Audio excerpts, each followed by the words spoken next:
د پښتنو بلوڅو د پيوستون ورځ چې په خوا په مرکز کابل کې منځل کې دا شنبه د خوست سرحدونو قبايلو چارو رياست لوري دغه ریاست په انګړ کې ونمانځل شو.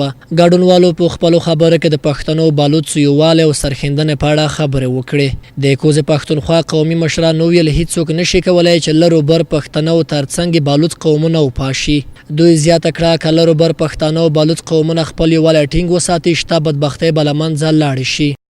میرو دا ویالی تا چې ما د دماغ ورکابي ان شاء الله مش کړای داغه یسه بیا انداده پورا چې کیم خال کی کیم پښتینی دغه پورا چې ما د میردانی کسا چې ما د ودا تا شوی چې میرو دا ویالی ورکابي لږ پښتون بر پښتون دا یو پښتون دی څوک به لګیا وي دا مرض به وي چې پښتون بلوي پښتون هغه غیرتي بشخصیت خلق ته چې څوک بلوي نشي.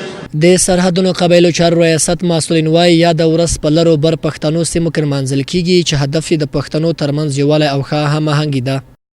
بلوڅ ورونه چې هم په افغانستان اوسنی افغانستان کې زابل کې کالات کې کندهار کې میشتي هم په بلوچستان کې میشتي هغوی په ډېر ورین تندي د لوی احمد شاه بابا د هغې سترواکۍ څخه ملاتړ وکړ.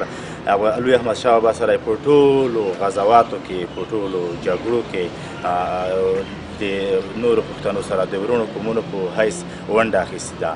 د پښتنو بلوڅو د پيوستون ورځ په 1427 لمریز کال د پغمان په تاریخي جرګه کې د ملي مشرانو د خپلواکۍ یووالي او پرمختګ لپاره راټول شول او دغه ورځ د پښتنو بلوڅو د پيوستون په نوم ونوموله. د داسې ورځو پر راتګ یوازې پښتانه د خپل ستونزو یادونه کوي او د قبایلي اوسیدونکو یووالی په ګوته کوي، خو د لرو بر پښتنو اساسي ستونزو په پیژندو حقونو په ورکړې او به پښتنې وژنو طبیعت د حل کوم اساسي لار لا هم نه ده موندل شوې. شیرین درمان، ملما رادیو، خوست.